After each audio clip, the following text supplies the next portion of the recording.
अम्मा बाद फ़अऊज़ु बिल्लाहि मिनश्शैतानिर्रजीम बिस्मिल्लाहिर्रहमानिर्रहीम। पढ़िए अस्सलातु वस्सलामु अलैका या रसूलल्लाह व अला आलिका व अस्हाबिका या हबीबल्लाह। अस्सलातु वस्सलामु अलैका या नबियल्लाह व अला आलिका व अस्हाबिका या नूरल्लाह। नवैतु सुन्नतल इअ्तिकाफ।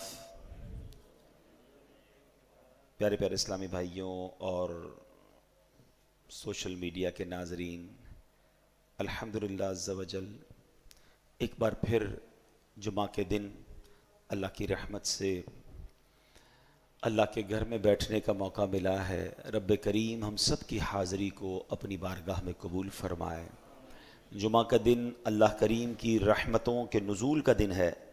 अल्लाह करीम हम सब पर अपनी रहमतों की बारिश नाजिल फ़रमाए। दुरूद पाक पढ़ने के बेशुमार फ़ज़ाइल व बरक़ात हैं। एक बड़ी प्यारी किताब है जिसका नाम है अरबईन अत्तार, और इसमें इसकी मुख्तलिफ़ किस्तें हैं। इसकी वॉल्यूम नंबर 2 किस्त नंबर 2 में पेज नंबर 15 है और हदीस पाक नंबर भी 15 है। अल्लाह के नबी अलैहिस्सलाम फरमाते हैं, मन सल्ला अलैया लम यलिजिन नारा। आका फरमाते हैं, जो मुझ पर दुरूद पाक भेजेगा वो आग में दाखिल ना होगा। यकीनन हम सब चाहते हैं कि जहन्नम की आग से बच जाएं। याद रहे कि जहन्नम की आग दुनिया की आग से 70 गुना ज़्यादा सख्त ख़तरनाक है, गर्म है। अच्छा, दुनिया की आग कितनी गर्म है? एक तो हमारे जो चूल्हे पर आग है, उस आग पर भी हम 2 सेकंड हाथ नहीं रख सकते। गलती से जलती सिगरेट पर पैर रह जाए तो चीख निकल जाती है। मगर हमारी ही दुनिया में अब जो आग बना ली गई है, जहाँ तक उसकी गर्मी है, मिसाल के तौर पे अगर कोई स्टील मिल वगैरह में चला जाए या जहाँ भट्टियाँ लगी हुई हैं, तो वहाँ तो बताया जाता है कि 700, 800, 1000 सेंटीग्रेड तक की गर्म आग होती है, जो लोहे को पिघला देती है। गोल्ड वाले जो होते हैं, सोनारे होते हैं, उनकी आग कैसी होती है? सोने को पिघला देती है, ठीक है ना। फिर ये जो वॉल्केनोज होते हैं, आतिश फशां पहाड़ फटते हैं, तो उसका जो लावा होता है, बताया जाता है आसपास के पूरे इलाके को भस्म करके रख देता है। तो ये सारी दुनिया में मौजूद आगे हैं। और जहन्नम की आग के बारे में फरमाया वो उससे भी 70 गुना ज़्यादा सख्त है।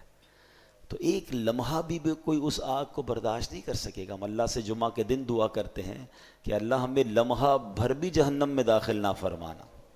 तो हमें दुआएं भी करते रहना चाहिए और जहन्नम से बचने का सामान भी करता रहना चाहिए। अब ये दुरूद पाक की जो फजीलत है कि नबी पाक फरमाते हैं, जो मुझ पर दुरूद पाक भेजेगा वो आग में दाखिल नहीं होगा। तो हमें कसरत से दुरूद पाक पढ़ते रहना चाहिए। और फिर सुबहान अल्लाह, जुमा के दिन दुरूद पाक वारे न्यारे हैं। हदीस पाक का मजमून है, जो जुमा के दिन 200 बार दुरूद पाक पढ़े उसके 200 बरस के गुनाह मुआफ़ कर दिए जाते हैं। तो जुमा के दिन कसरत से, it is a special day, Friday is a special day, दुरूद पाक के लिए तो ख़ास दिन है। तो दुरूद पाक पढ़ते रहा करें। आइए मिलकर मोहब्बत के साथ बावाज़ बुलंद दुरूद पाक पढ़ लें। सल्लू अलल हबीब सल्लल्लाहु ताला अला मुहम्मद सल्लल्लाहु अलैहि वसल्लम। अल्हम्दुलिल्लाह, जुमा के बयान में हम कोशिश करते हैं कि कुरान पाक के हवाले से कुछ प्यारी प्यारी आयतें सुने और उससे जो मैसेज हमें मिलता है, जो पैगाम मिलता है, हम वो सब जानते हैं। कुरानी वाक़यात को भी डिस्कस करते हैं और फिर अल्हम्दुलिल्लाह अल्लाह ने जो मोमिनों से गुफ्तगू की है वो आयतें भी हम वक्तन फ़वक्तन शामिल करते हैं। आज कुरान पाक का एक बड़ा तारीख़ी वाक़या हम जानेंगे और इस वाक़े में हम सब के लिए बहुत कुछ सीखने के लिए है। अल्लाह करीम कुरान मजीद में इरशाद फरमाता है, इन्ना बलौनाहुम कमा बलौना अस्हाबल जन्नह इज़ अक़समू लयस्रिमुन्नहा मुस्बिहीन वला यस्तथनून फ़ताफ़ अलैहा ताइफ़ुम मिर रब्बिका वहुम नाइमून। पारा 29 है, 29वां पारा है, सूरह कलम है, आयत नंबर 17 से 19 है। एक और बड़ी प्यारी बात समझनी है, 2 आयतें, यकीन करें इन 2 आयतों में एक ऐसा वाक़या कुरान ने बयान कर दिया और उसमें इतना कुछ हमें सिखा दिया गया। अब आप सुनेंगे बयान तो आपको अंदाज़ा हो जाएगा, लेकिन जो मैं समझाना चाह रहा हूँ कि एक दो आयतों में इतना कुछ पता चल जाता है। तो अगर पूरा कुरान कोई अंडरस्टैंड करे, 6600 से ज़्यादा आयतें हैं, तो कितने ख़जाने, कितनी नेमतें, कितनी बरकतें हमें मिल जाएंगी। हमें पता ही नहीं है कुरान में ख़जाने कितने हैं, कुरान में इल्म कितना है, कुरान में नूर कितना है, कुरान में शिफा कितनी है, एक्सप्लोर ही नहीं करते ना।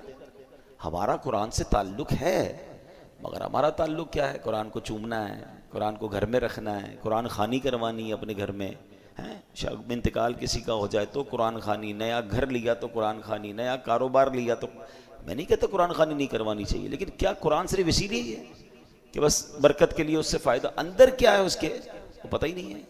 अच्छा, एक तो फिर ये भी प्रॉब्लम है कि जिसके घर में कुरान खानी हो वो खुद नहीं कुरान पढ़, उस वक्त भी नहीं पढ़ रहा होता, बच्चे पढ़ रहे होते हैं मदरसे के, रस्म बन गया है कुरान पढ़ना। नहीं, ये ख़जाना है, इसके अंदर जितना गौता लगाएंगे इतने मोती मिलेंगे। हमारा ताल्लुक वही है ना, वो जो मैंने कई बार ये वाक़या सुना है कि एक बूढ़ी खातून थी, बीमार थी, और उसने बड़े पैसे जमा करके अपने बेटे को बैरून मुल्क भेज दिया कि चलो जॉब करेगा, पैसे कमाएगा, मेरा भी इलाज हो जाएगा, घर भी बना लूँगी। बच्चा गया, बच्चे से प्यार बड़ा करती थी, बच्चा भी माँ से बड़ा प्यार करता था। बूढ़ी माँ थी, गरीब थी, जितने पैसे सारे बच्चे पे लगा दिए। थोड़े अरसे बाद बच्चे ने ख़त भेजा, माँ ने ख़त देखा कि विलायत से, बैरून मुल्क से ख़त आया, चूमा और रख लिया। माँ को पढ़ना तो आता था ही। अगले महीने फिर ख़त आया, माँ ने फिर चूमा, फिर रख लिया। हर महीने ख़त आता रहा, हर महीने चूमती रही, अपनी दराज में रखती रही, मगर पैसे थे नहीं। बीमारी बढ़ती गई, गुर्बत बढ़ती गई, माँ का इंतकाल हो गया। इंतकाल हुआ तो जो सफाई करने के लिए आस पड़ोस से ख़वातीन आईं, दराज खोली तो बहुत सारे लिफाफे थे। ये वही लिफाफे थे जो हर महीने बेटा भेजता था। जब उन लिफाफों को खोला गया तो हर लिफाफे के अंदर मनी ऑर्डर था। हर लिफाफे में बच्चे ने माँ के लिए पैसे भिजवाए थे, चेक भिजवाया था, पे ऑर्डर भिजवाया था। माँ को पढ़ना ही नहीं आता था, चूमती थी बस, खजाना अंदर रह गया है। अगर ये सारे पैसे कैश हो जाते तो अच्छी जगह इलाज भी करवा लेती, शायद घर वर भी अच्छा कर लेती, लेकिन पढ़ना नहीं आता था, मोहब्बत बड़ी थी। कुछ ऐसा ही मामला नहीं है कुरान के साथ हमारा? चूमते हैं, आंखों से लगाते हैं, अंदर क्या है, अल्लाह ने क्या फरमाया है, हमारे लिए मैसेज क्या है, इसके बारे में एहसास ही नहीं है। और ऐसा भी नहीं है कि बहुत मुश्किल है। हाँ, अगर आप कोई कहे जनाब कुरान तो अरबी में है, हम कहाँ से सीखें? भाई उलमा ने इसको उर्दू में तर्जमे कर दिए, इसकी तफसीरें कर दी, किताबें लिख दी, थोड़ा टाइम तो निकाले ना। माशाल्लाह दावत इस्लामी वाले तो पुकार पुकार कर कहते हैं आओ भाई हमारे मदरसे में आधा घंटे के लिए आ जाएं, रात को आ जाएं, सुबह आ जाएं। इमाम साहब बैठे होते हैं, इमाम साहब को कहें थोड़ा सा कुरान सिखा दें, थोड़ा पढ़ना तो शुरू करें, और फिर देखिए कितना सीखने को मिलेगा माशाल्लाह। बल्कि अब तो हमारी तफसीर कुरान ऑडियो ज़मान में यानी ऑडियो में मौजूद है, आप सुनना शुरू कर देकर पढ़ नहीं सकते, सब फ्री है। बट बात यह है कि इसी मोबाइल से दुनिया भर की वीडियोस देखनी है, इसी मोबाइल से दुनिया भर की रील्स देखनी है, थोड़ा सा वक्त निकाल कर तफसीर कुरान नहीं सुननी है, तो फिर कसूर किसका है? हम अपने साथ ज्यादती कर रहे हैं। अब आइए मैं आता हूँ कुरान पाक के ये खूबसूरत और इबरत अंगेज, बहुत ही ज़्यादा, जिसको कहते हैं ना बंदे को हिला देता है वाक़या, अगेन विद इन 2 आयात। अच्छा, अब क्या क्या फरमाया अल्लाह करीम ने कुरान में, इसका तर्जमा पहले समझते हैं। बेशक हमने उन्हें जांचा, तर्जमा कौन सा ही है? बड़ा आसान तर्जमा कुरान है, आसान तर्जमा कुरान, कंजुल इरफान, ठीक है। बेशक हमने उन्हें जांचा जैसा बाग वालों को जांचा था, जब उन्होंने कसम खाई कि ज़रूर सुबह होते ही इस बाग को काट देंगे, और इंशाअल्लाह नहीं कह रहे थे, तो इस बाग पर तेरे रब की तरफ से एक फेरी करने वाला फेरी कर गया जबकि वो सो रहे थे। अब ये तो हो गया इन 2 आयतों का तर्जमा। अब इसके पीछे जो तफसीर है कि ये क्या मामला था, तो उलमा किराम इन आयात की तफसीर में फरमाते हैं कि यमन का एक शहर है जिसका नाम है सनआ, ठीक है। उस शहर का रहने वाला एक शख्स बड़ा नेक था और बड़ा सखी भी था। उसके पास एक खूबसूरत बाग था। उस शख्स का एक फार्मूला ये था कि बाग के जितने भी फल खुद ब खुद ज़मीन पर गिरते थे, ये फ़कीरों को कहता ये सारे तुम्हारे, उठा लो। और जब बाग के फल तोड़े जाते थे तो दरख्तों के नीचे कपड़े बिछा दिए जाते थे, जो फल गिर जाते थे तोड़ते हुए या हाथ से निकल जाते थे तो वो भी फ़कीरों को दे देता। जो खालिस उसका अपना हिस्सा बनता, आखिर में सेलेक्ट करके जो अपना माल निकलता, उसका भी 10वां हिस्सा फ़कीरों को देता था। यानी ऐसा सखी था कि अल्लाह की राह में खर्च करने का इसका बड़ा शौक था। अल्लाह ने इसके बाग में बड़े फल लगाए थे, बड़े जनाब तरक्की, बहुत खूबसूरत बाग। अब उस बंदे का हो गया इंतकाल, ठीक है। जब इंतकाल हुआ तो उसके 3 बेटे थे। बेटे थे कंजूस, बाप था सखी, बेटे थे कंजूस।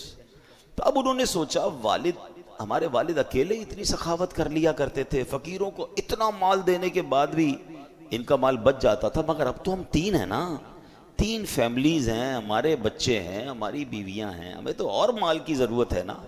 अब अगर हम भी इसी तरह सखावत करेंगे तो फिर हमारे लिए तो कुछ भी नहीं बचेगा। तो बेहतर ये कि हम अब सखावत ना करें। अब एक रात जब पता चला कि बाग के फल पक गए, रेडी हैं।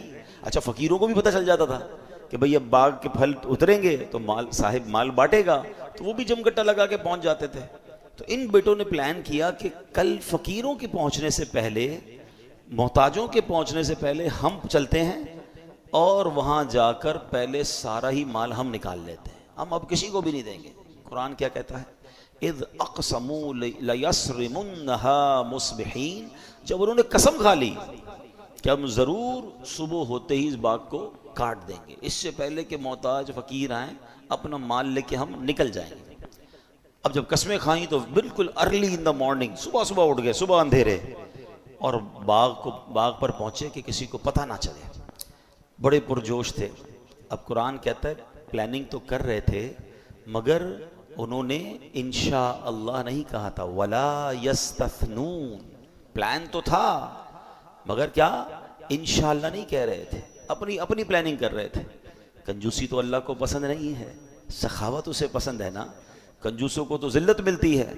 अब क्या हुआ, इतने पुरजोश थे कि सुबह जल्दी जल्दी उठे और रास्ते में एक दूसरे को पता है क्या कह रहे थे, वो भी कुरान बता रहा है, अल्लाह यदखुलन्नहल यौम अलैकुम मिस्कीन, अल्लाह यदखुलन्नहा, अल्लाह यदखुलन्नहल यौम अलैकुम मिस्कीन, कि हरगिज आज कोई मिस्कीन तुम्हारे बाग में ना आने पाए। यानी गरीबों से नफरत, इनको नहीं आने देना है, सारा माल हम समेट के निकल जाएंगे।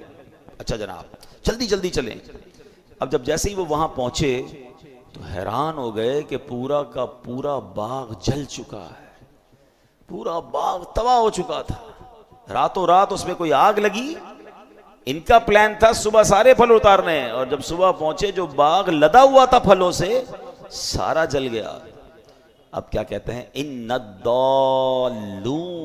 कहते हैं बेशक हम जरूर रास्ता भटक गए। एक भाई कहता है लगता है किसी और के बाग में आ गई, हमारा नहीं है, हैं देखो तो सही, कोई मिस्टेक तो नहीं हो गई, हमारे बाग में तो बड़े फल थे, तो पूरा बाग वीरान बर्बाद जला हुआ।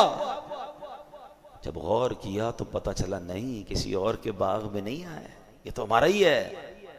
ठीक है, अब कुरान क्या कहता है, वो कहते हैं बल नहनु महरूमून, बल्कि हम तो महरूम हो गए, भटके नहीं है, रास्ता चेंज नहीं हुआ, ये हमारा ही बाग है, बर्बादी हो गई। किसी की सोचों ने कब सराहा, वही हुआ जो खुदा ने चाहा, जो इख्तियारे बशर पे पहरे बिठा रहा है, वही खुदा है। कोई तो है जो निज़ाम हस्ती चला रहा है, मेरा खुदा है मेरे प्यारे इस्लामी भाई, किस कदर इस वाक़े में दर्स मौजूद है। सबसे पहले तो अल्लाह पाक की कुदरत के मुतालिक सबक सीखिए ना, कि कितना ऐसा होता है जब हम चाहते हैं यार ये हो जाएगा, वो हो जाएगा, मैं ये कर लूंगा, मैं वो कर लूंगा, मैं ये मेरी प्लानिंग, होता वो नहीं है, होता वही है जो रब चाहता है। अल्लाह कुरान में फरमाता है वमा तशाऊना इल्ला अन यशा अल्लाहु रब्बुल आलमीन, और तुम कुछ नहीं चाह सकते मगर ये कि अल्लाह चाहे जो सारे जहानों का रब है। ये बात माननी पड़ेगी कि जो रब ने चाहना है ना, होना वही है। इंसान कहता है मेरा फैसला, मेरा डिसीजन, मेरी प्लानिंग, कुछ भी कर ले, हाँ अल्लाह जो चाहेगा वही होगा, वही खालिक, वही मालिक, वही कुदरत वाला। इमाम जाफर सादिक रहमतुल्लाह तआला अलैह का कौल सुनिए, कहते हैं अपने इरादों के टूटने से मैंने रब को पहचान लिया।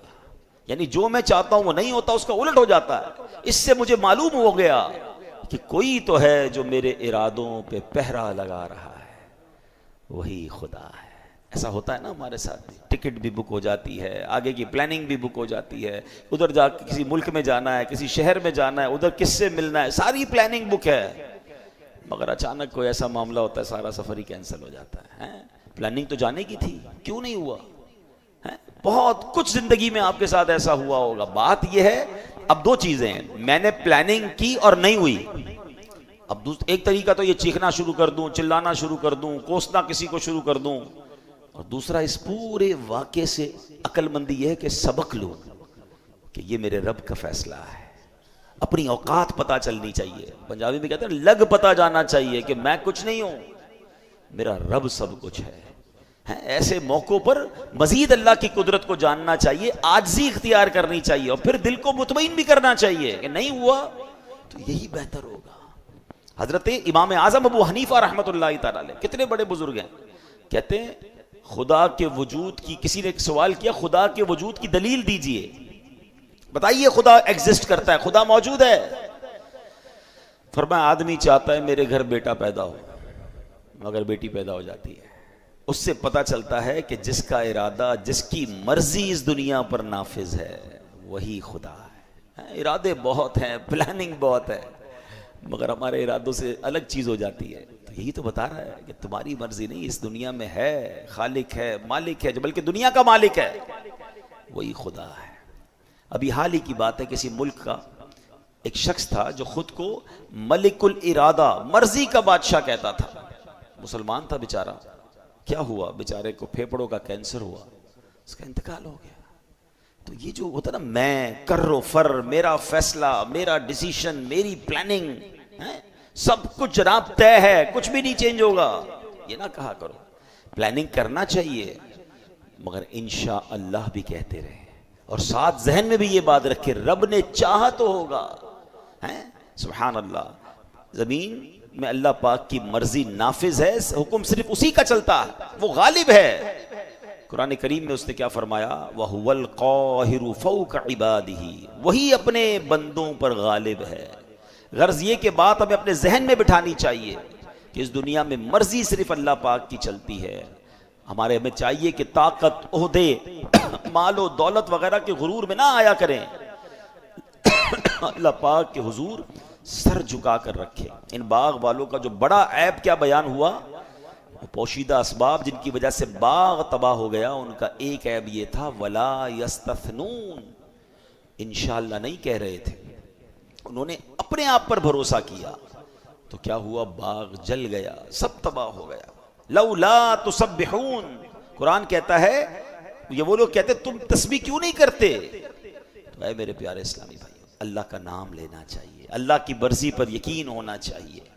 अल्लाह अकबर। यहाँ एक और मैं आयत आपके सामने पेश करूंगा, और ये आयत इतनी कमाल की है, अगर किसी दिन समझ आ जाए ना, तो जिंदगी में जो काम नहीं होते, जिसकी वजह से हम डिप्रेशन का शिकार हो जाते हैं, कंफ्यूज रहते हैं, परेशान रहते हैं, यार ये क्यों नहीं हुआ, इतनी प्लानिंग थी, इतनी तमन्ना थी, और बंदा बाज़ औक़ात मायूसी की तरफ चला जाता है। मेरी कुरान पाक की जो सबसे फेवरेट आयत है, it is one of the most favourite मेरी आयत, और इसके जो तर्जमा आप पढ़ोगे तो आपकी भी पसंदीदा हो जाए, क्योंकि ज़िंदगी गुजारने का इसमें तरीका मिल जाता है, अपने दिल को बड़ी तसल्ली मिल जाती है।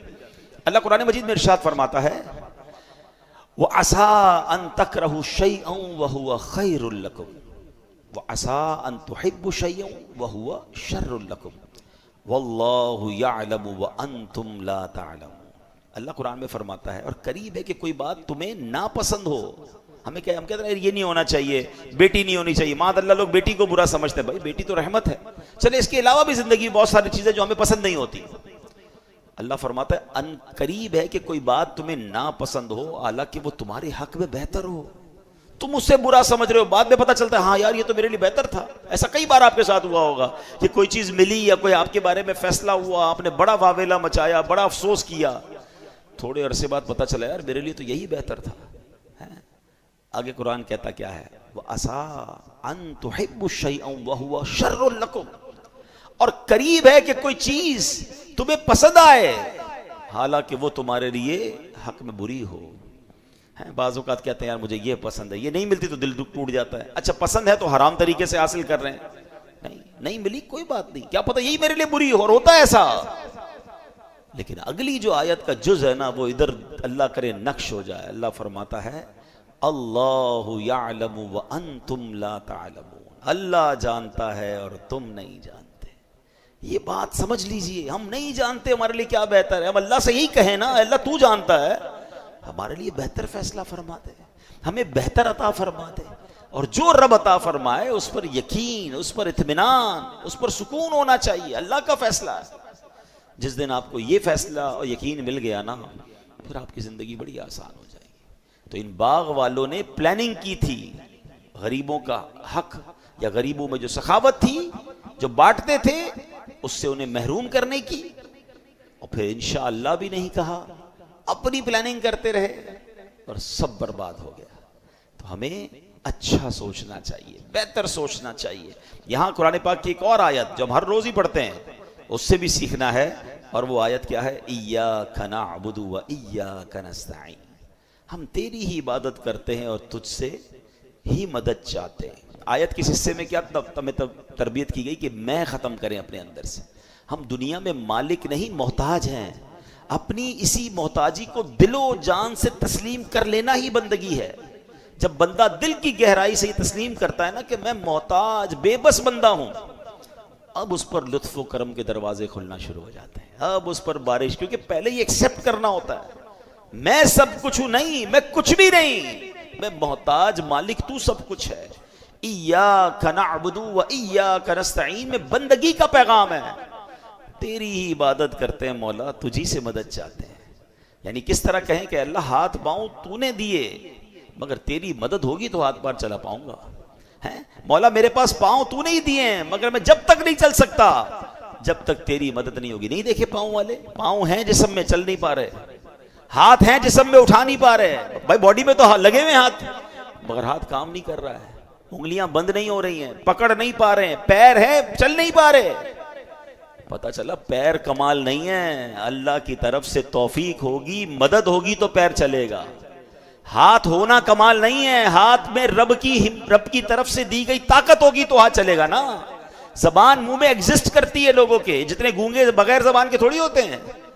बॉडी पार्ट है मगर बोल नहीं पा रहे। अल्लाह की मदद होगी, अल्लाह अता फरमाएगा तो बंदा बोल पाएगा। आंखें लगी हुई होती हैं, अंधे बगैर आंखों वाले नहीं होते, उनकी बॉडी में आंखें फिक्स हैं। हमारी जैसी आंखें, बाज होगा तो यकीन नहीं आता ये बंदा अंधा है, बिल्कुल अच्छी आंखें, साफ सुथरी नजर आ रही है उसकी आंखें। अच्छा देख भी हमें रहा होता है, हमें लग रहा है हमें देख रहा है, मगर उसको कुछ नजर नहीं आ रहा है। पता चला कि ये बात उजागर बार बार दिल में करनी है, मौला सब कुछ दिया है तूने, मगर इसका फायदा मुझे जब पहुंचेगा जब तू चाहेगा, तेरी मदद होगी, मैं मोहताज। जब बंदा इस तरह रब से कनेक्ट हो जाता है ना, इस तरह रब की बारगाह में रुजू लाता है और ये एक्सेप्ट करता है दिल से, इय्याका नअबुदु व इय्याका नस्तईन, तेरी ही इबादत करते हैं, तुझी से मदद चाहते हैं, हम मोहताज, तू मालिक। फिर देखो कैसे करम के दरवाजे खुलते हैं। लोग अपने आप को मोहताज समझने के लिए तैयार नहीं होते। हाँ ये बड़ी गहरी बात कर रहा हूं, अल्लाह के आगे मैंने पढ़ा है, किताबों पढ़ा, ऐसे लोग भी एग्जिस्ट करते होंगे जो दुआ मांगने में शर्माते हैं कि यार इतना बड़ा आदमी हो कि मैं, लोग क्या कहेंगे। अल्लाह के आगे रोते नहीं है, अल्लाह के आगे गिड़गिड़ाते नहीं है, उनको शर्म आ रही होती है अपने स्टेटस को देखकर। तुफ है कि अगर तुम दुनिया में किसी मर्तबे पर पहुंच गए और अहकमुल हाकिमीन के आगे सजदा करने में, गिड़गिड़ाने में, मोहताजी मानने में तुम्हें तकलीफ हो रही है, तो तैयार हो जाओ, फिर बड़े मोहताज बन जाओगे। अरे उसके आगे तो सभी मोहताज है ना। कौन है कायनात में जिसको रब की मदद की जरूरत नहीं है? अगर आज मर्तबा, इज्जत, शोहरत, दौलत, कोई मकाम, कोई स्टेटस है भी मेरे पास, तो दिया किसने है? हम तो यहाँ ये समझाते हैं कि अपने माँ बाप के आगे कभी मत कहा करो मैं बड़ा आदमी हो गया हूँ। ये भी गलती करते हैं लोग। अगर कोई इज्जत मिल जाती, दौलत मिल जाती, स्टेटस मिल जाता है, तो अम्मी अब्बू को कह रहे होते हैं बड़ा अफसर बन गया हूँ, बड़ा आदमी बन गया हूँ, अब टाइम नहीं होता, पता नहीं मेरे आगे पीछे कितने लोग होते हैं, कितने मुलाजमीन हैं। नहीं, दुनिया के लिए आप कुछ भी हो, माँ बाप के आगे बच्चे बन कर ही रहे, उनके पैर दबाएं। हाँ, उनको ये ना कहें मैं बड़ा हो गया हूँ, उनका बच्चा ही हूं मैं, और उनको ये एहसास दिलाएं कि दुनिया में कुछ भी बन गया हूं आपके कदमों में, हूं आपका बेटा, हूं आपका बच्चा, तो इज्जत मिलती है ना, तो दुआएं मिलती हैं। माँ बाप पे भी अफसर ही झाड़ेंगे, माँ बाप तो फिर भी माँ बाप है, वो तो रब है ना, खालिक के कायनात के आगे तो मैं मोहताज, मैं कुछ भी नहीं। एक्सेप्ट किया करो, अल्लाह के आगे गिड़गिड़ा गिड़गिड़ा कर कहा करो कि अल्लाह जो कुछ हूं तेरी अता से हूं और बंदा तेरा हूं, मोहताज तेरा हूं। जिस दिन ये कैफियत दिल में पैदा हुई ना कि अल्लाह के आगे बंदा सरेंडर करता नजर आए, आजिज़ी करता नजर आए, मोहताजी का इजहार करता नजर आए, फिर देखो उसकी बारगाह से करम के कैसे दरवाजे खुलते हैं, ये याद रखना। तो फिर आप देखेंगे इंशाअल्लाह। शेर है ना बड़ा प्यारा हम्द का, मैं हूं बंदा तू है मौला, कौन है अपना उसके सिवा, मैं हूं उसका वो है मेरा, जिसने बनाया और मुझको पाला, या अल्लाह मेरी झोली भर दे। तो अल्लाह की बारगाह में हमें ये अंदाज इख्तियार करना। अब आते हैं इस बयान के अगले पार्ट की तरफ, इस वाक़े के अगले पार्ट की तरफ। उस नेक शख्स ने तो सखावत की, उसको भरोसा था अल्लाह पर कि बांटूंगा तो कम नहीं होगा। वो बांटता था फकीरों को, खूब बाग में से फल देता था। मगर बच्चों ने क्या सोचा कि नहीं, अब्बा तो बांटता था, हम भी बांटेंगे तो कम हो जाएगा। यही तो शैतान वसवसा दिलाता है ना। जब भी आप अल्लाह की राह में खर्च करेंगे, आपको शैतान कमी का, तंगी का वसवसा डालेगा, कम हो जाएगा। तो बाप तो नेक था, बच्चे नेक ना बन सके, बच्चे सखी ना बन सके। यहां दर्स क्या है कि अगर आप चाहते हैं ना कि आपकी नेकियां बच्चों में बाकी रहें, बड़ी गहरी बात कहने जा रहा हूं। बाज़ औक़ात हमने कुछ बुजुर्गों को देखा है, बड़े सखी होते हैं, बड़े अल्लाह की राह में खर्च करने वाले होते हैं, मगर होता क्या है कि जब वो खर्च करते हैं अपने बच्चों को नहीं सिखा रहे होते, अपने बच्चों को नहीं बता रहे होते, और वो ना बताने की वजह से बाप तो अपनी जिंदगी में नेकी कर रहा है, इंतकाल के बाद बच्चे वो सारी नेकी के दरवाजे बंद कर देते हैं। आजकल लोग कहते हैं बच्चे के लिए पैसे छोड़ के जाना चाहिए, प्लॉट छोड़ के जाना चाहिए। अच्छी बात है, अगर हलाल रोजी से कमाकर आप बच्चों के लिए कुछ छोड़ना चाहते हैं, लेकिन बच्चों को नेक भी तो बनाकर जाए ना, सखावत भी तो सिखाकर जाए कि बेटा तवक्कुल भी रखना, ये पैसा ही सब कुछ नहीं है, अल्लाह की राह में खर्च करोगे अल्लाह और मल्टीप्लाई कर देगा। मगर बाज औकात दानिस्ता या गैर दानिस्ता लोग अपने बच्चों को कंजूस बना रहे होते हैं कि बेटा पैसा ही सब कुछ है, संभाल के रखना, खर्च ना करना, पैसा होगा तो कामयाब होगा। ये रॉन्ग तालीमात है? अगर मैं जितने बुजुर्ग मुझे सुन रहे हैं, आप खुद सोचें आपने स्टार्ट कहां से किया था। बहुत बड़ी तादाद हमारे यहाँ वो होती है जो बहुत छोटे पैसों से स्टार्ट करके आज अल्लाह ने बड़ा बना दिया। अल्लाह ने बनाया ना आपको, आप पहले से तो पैसे वाले नहीं थे। बहुत सारे यहाँ मुझे वो सुन रहे होंगे जब डिफेंस में पैदा नहीं हुए होंगे, किसी छोटे इलाके में रहते थे, अल्लाह ने तरक्की दी, आप डिफेंस में आ गए, अब बच्चे डिफेंस में बड़े हो रहे हैं। मिसाल दे रहा हूँ, ये पूरी दुनिया के लिए मिसाल है मेरी। तो अब बच्चों को ये ना कहें कि बेटा तुम यहां रहोगे तो तरक्की करोगे, भाई आपके पास तो कुछ नहीं था, कैसे तरक्की कर लिया आपने। अल्लाह चाहेगा तो गरीब को भी अमीर बना देगा, मगर उस गुर्बत से अमारत का जो सफर था उसमें आपकी कुछ नेकियां थी, आपकी कुछ सखावत थी, आपने कोई अच्छे अमाल किए। अगर बच्चों में वो अमाल ना उतारे तो ये अमीरी से गरीबी की तरफ भी जा सकते हैं, क्योंकि अल्लाह के हाथ में सब कुछ है ना। तो सखावत सिखाएं, नेकियां सिखाएं। एक प्रॉब्लम क्या है कि लोग खास तौर पे, अब हम भी चूंकि जब कभी कभी चैरिटी के लिए कहीं जाते हैं तो लोग, हमें किसी यंगस्टर से बात हो ना कि बेटा आप अपनी ज़कात किसको देते हैं, हमें नहीं पता किसको देते हैं, अब्बू देते हैं या दादा हुजूर देते हैं।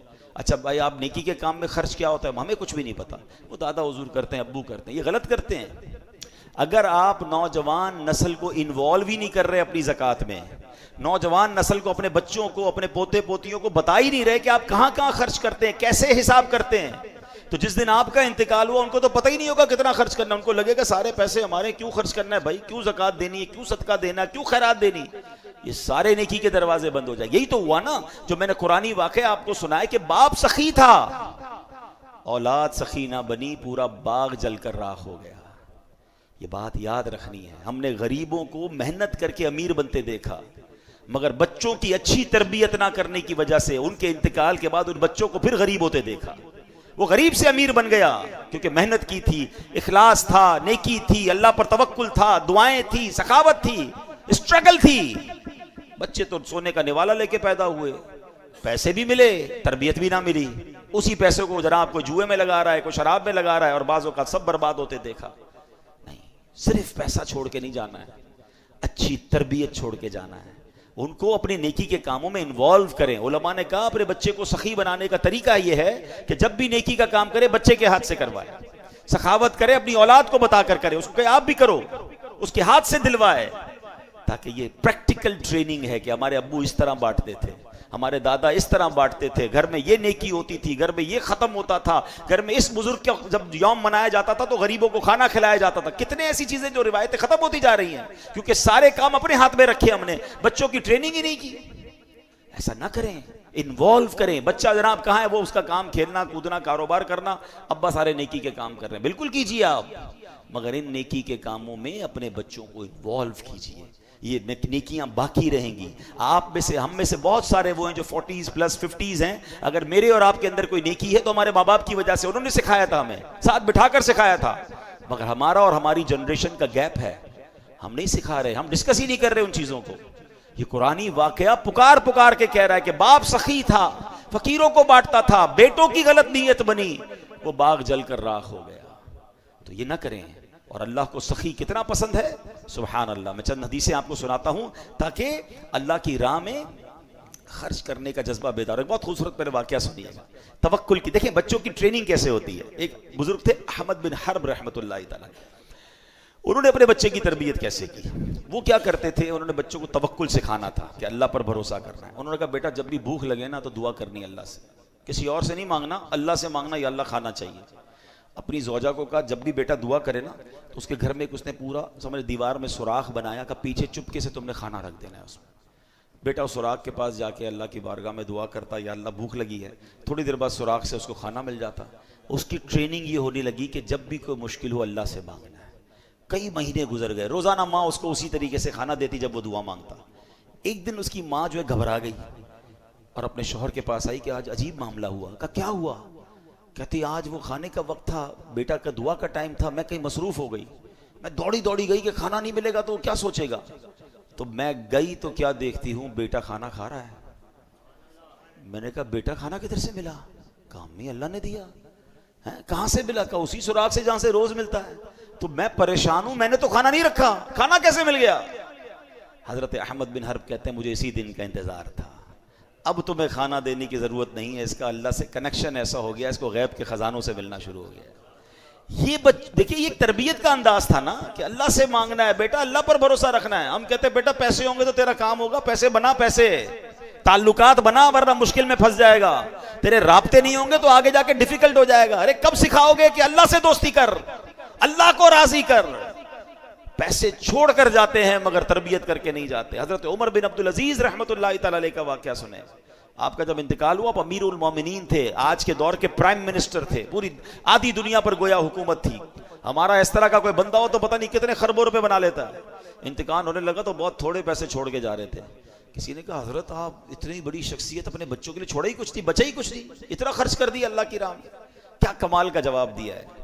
फरमाते बच्चे अगर मेरे नेक हुए ना तो अल्लाह इन थोड़ों में भी बहुत बरकत डाल देगा, और बच्चे अगर गलत हैं, हराम करने वाले, तो इनके लिए छोड़ना ही ठीक नहीं था, क्योंकि मैं छोड़ के जाऊंगा गलत काम करेंगे, कब्र में ही मार पड़ती है ना। कितनी कमाल की बात। हम इस प्रॉब्लम में, इस सोच में पड़े हुए हैं कि हम बच्चों के लिए छोड़ कर क्या जाएं। आप बच्चों की अच्छी तरबियत करके छोड़ के जाए, बाकी अल्लाह मालिक है, अल्लाह देने वाला है। अगर वो अल्लाह के नेक बंदे हुए, अल्लाह गैब के खजानों से उन्हें अता कर देगा, और अगर अल्लाह को नाराज करने वाले हुए, आप अरबों रुपए छोड़ जाएं, वो बर्बाद हो सकते हैं। जल गया ना बाग। कुरान का वाकया मैंने आज आपको सुनाया, हमने देखे बर्बाद होते हुए, आपने भी देखे होंगे कि बाप ने इतने पैसे छोड़े और बच्चे बैंकरप्ट हो गए। क्यों? कि उनकी आदत ही ठीक नहीं थी, न सदका था, न खैरात थी, न नेकी थी, न बाप की लेगेसी थी। काश ये बात समझ आ जाए। बच्चों को सखी बनाइए, अपने आप को भी सखी बनाइए, कंजूसी से निकलिए। मैं 2 हदीसें सुनाकर, बातें तो बहुत सारी हैं लेकिन चूंकि अब बयान का वक्त खत्म हुआ, आज हमारा ये माइंड सेट होता है कि हम किसी बड़ी शख्सियत से दुआ करवाएं। अच्छी बात है, अगर कोई नेक बंदा, कोई आलिम दीन, कोई बुजुर्ग मिल जाए तो अच्छी बात है, दुआ करनी चाहिए। मगर आज मैं आपको वो हदीस सुना रहा हूं कि अगर मैं आपको ये कहूं कि रोज सुबह आपके लिए फरिश्ते दुआ करेंगे, इससे अच्छी कोई बात है कि सुबह होते ही मैं सो रहा हूं, फरिश्ते मेरे लिए दुआ कर रहे हो। हाँ, अब वो कौन लोग हैं जिनके लिए फरिश्ते दुआ करते हैं, और कुछ बदनसीब ऐसे हैं जिनके लिए रोजाना फरिश्ते बर्बादी की भी दुआ करते हैं। अब सुनिए, नबी पाक अलैहिस्सलाम फरमाते हैं, हजरत अबू हुरैरा रदियल्लाहु तआला अन्हु हदीस के रावी हैं, मा मिन यौमिन युस्बिहुल इबादु फी इल्ला मलकानी यंजिलान फकूलू अहदुहुमा। आका फरमाते हैं कोई ऐसा दिन नहीं होता जिसपे बंदे सवेरा करें और दो फरिश्ते ना उतरे, जिनमें से एक क्या कहता है, अल्लाहुम्मा आती मुनफिकन खलफा व यकूलुल आखरू अल्लाहुम्मा आती मुमसिकन तलफा। आका फरमाते हैं एक फरिश्ता कहता है ए अल्लाह पाक सखी को ज्यादा अच्छा बदला दे, और दूसरा कहता है अल्लाह पाक कंजूस को बर्बाद कर दे। अब सोच लीजिए, सखी के लिए रोज फरिश्ता दुआ कर रहा है, और जो माल रोके हुए है, ना ज़कात दे रहा है, ना सदका दे रहा है, ना अल्लाह की राह में खर्च कर रहा है, खर्च करता है तो बुरा लगता है उसको, ना गरीबों की मदद कर रहा है, कंजूस है, माल का हक ही अदा नहीं कर रहा, रोज फरिश्ता दुआ कर रहा है अल्लाह इसको बर्बाद कर दे, तो फिर तो बर्बाद ही होना है ना। तो सखावत ये अल्लाह को बड़ी पसंद है। अल्लाह अकबर। एक बार और बड़ी प्यारी हदीस है, नबी पाक अलैहिस्सलाम की बारगाह में एक सहाबी हैं कैस अंसारी रदी अल्लाह, आप राय खुदा में बहुत खर्च करते थे। अच्छा, उनके भाइयों को ये शिकायत थी, ये बचाते ही नहीं, अल्लाह की राह में लुटाते ही रहते हैं। नबी पाक के पास शिकायत आ गई, प्यारे आका ने हजरत कैस को बुलाया कि भाई तुम्हारी शिकायत आई है, कितना खर्च करते हो? कहते या रसूल अल्लाह, मैं अपनी आमदनी से अपना हिस्सा निकाल लेता हूँ जितनी मुझे जरूरत है, बाकी अल्लाह की राह में खर्च कर देता हूँ। नबी ये पाक ये सुनकर इतना खुश हुए, प्यारे आका इतना राजी हुए, आका ने उसके सीने पर हाथ रखा और 3 बार फरमाया अनफिक युनफिकुल्लाहु अलैक, अनफिक युनफिकुल्लाहु अलैक, अनफिक युनफिकुल्लाहु अलैक। क्या फरमाया? खर्च कर अल्लाह मजीद अता फरमाएगा, खर्च कर अल्लाह मजीद अता फरमाएगा, खर्च कर। एक और रिवायत के इसके तर्जुमा बड़ा प्यारा है, खर्च कर तुझ पर खर्च किया जाएगा। जो रोकता है ना उससे रोक लिया जाता है, जो खर्च करता है उसको अता किया जाता है। बस ये बात अपनी जिंदगी का फार्मूला बना लें। अच्छा, फिर बंदा शैतान है ना, कहता यार ये मौलवी साहब कह तो रहे हैं खर्च करूंगा तो जेब से कमी हो जाएंगे ना, बैंक से कमी हो जाएंगे। आप खर्च करने वालों को सर्च कर लेना, हैं? खर्च करने वालों को सर्च कर लें, जो अल्लाह की राह में खर्च करते, पूछो उनसे कम हो गया तुम्हारा? कभी नहीं होगा। पूरी ज़कात देने वाला अगले साल ज्यादा ज़कात देता है, सदका खैरात करने वाला अगले साल ज्यादा सदका, क्यों कि पैसे बढ़ रहे। उशर देने वाला, उशर तो 10% निकल जाता है ना, 100 मन निकला जमीन से 10 मन देना है अल्लाह की राह में, कुछ मसाइल में 5 मन देना है, तफसील है उसकी। लेकिन अगर 100 में से 10 दे रहा है तो 90 हो गया। मगर अल्लाह उस 90 में ऐसी बरकत डालता है कि अगले साल फसल भी बढ़ती है, माल भी बढ़ता है, सेहत भी बढ़ती है, आफियत भी बढ़ती है। तो बेशक मेरे प्यारे इस्लामी भाई, कुरान के इस वाक़े से बहुत सारी बातें सीखने को मिली कि हमने अपने बच्चों की अच्छी तरबियत करनी है। कोई भी प्लान करें तो इंशाअल्लाह कहना है, और अल्लाह पर भरोसा रखना है, अपने आप पर भरोसा नहीं रखना है। और फिर सखावत अल्लाह को बड़ी पसंद है। कंजूसी से खुद भी बचें, अपनी औलाद को भी बचाएं, गरीबों की मदद करें, अल्लाह की राह में खर्च करें। ये सारे पैसे आप ही के अकाउंट में आते हैं। और बहुत सारे तरीके हैं, आजकल लोग कितने परेशान हैं, किसी गरीब की मदद कर दें। अच्छा, रजब का महीना चल रहा है, आखिरी बात, रिवायतों में आता है रजब में जो किसी मुसलमान की परेशानी दूर कर दे, अल्लाह उसे जन्नत में एक ऐसा महल अता फरमाएगा जिसमें अंदर का बाहर और बाहर का अंदर से नजर आता होगा। फरमाया तुम रजब का इकराम करो, अल्लाह 1000 करामतों के साथ तुम्हारा इकराम फरमाएगा। तो कम से कम किसी एक मुसलमान की तो रजब में परेशानी दूर करे ना। तो जो हो सके अल्लाह की राह में खर्च करते रहा करें। बहुत सारे तरीके हैं, जैसे मैंने बताया, अपने रिश्तेदारों की मदद करें, गरीबों की मदद करें। फिर माशाल्लाह अल्लाह की दीन के जो काम हो रहे हैं, हमारी इस मस्जिद है, जिस मस्जिद में हम नमाज़ पढ़ते हैं, जहाँ जहाँ जाते हैं, मस्जिदों में, मदारिस में, दीनी कामों में भी खर्च करते रहा करें। ये पैसे कहीं नहीं जाएंगे, ये आप ही के अकाउंट में जन्नत में जमा होंगे, और दुनिया में भी इसकी मल्टीप्लिकेशन आप देखेंगे। आज कुरान के इस वाक़े से जो हमें सबक मिला, अल्लाह मुझे भी